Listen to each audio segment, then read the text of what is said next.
Why do we suffer? Is it because of the world, the people around us, our circumstances? Or is it something deeper, something within? The truth is, suffering is not caused by life itself, but by our unconscious reaction to it. Most of the pain we experience is not from the situation, but from how our mind interprets it. And once we become aware, suffering starts to lose its grip. The root of suffering.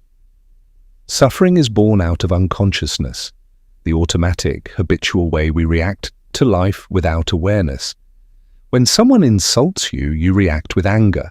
Without realizing, you have the choice to stay calm. When something bad happens, you drown in thoughts of, "Why me?" Without realizing, you are not your thoughts. When fear grips you, you believe it completely, without questioning if it's even real. Unconsciousness keeps you trapped. Awareness sets you free. A man once went to the Buddha and asked, "Why do I suffer?" The Buddha replied, "If someone shoots an arrow at you, does it hurt?" The man nodded. "Now, if a second arrow is shot into the same wound, does it hurt more?"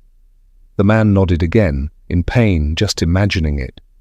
Buddha smiled and said, "The first arrow is life. The second arrow is your reaction to it.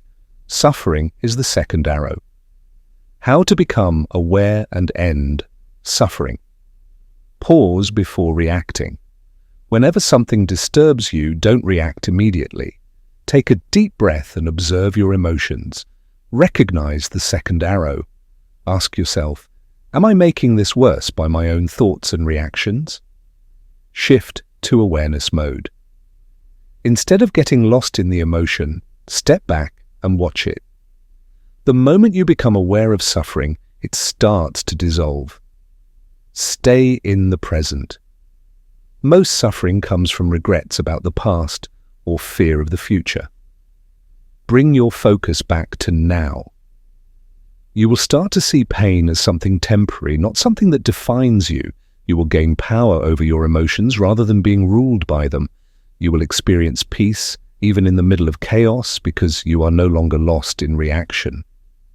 Suffering is not in life itself. It is in our unconscious identification with pain. The moment you wake up and become aware, suffering loses its hold on you. For the next 24 hours, whenever you feel frustrated, sad, or anxious, pause and ask yourself, am I reacting unconsciously? Is this suffering real, or is it my mind's interpretation?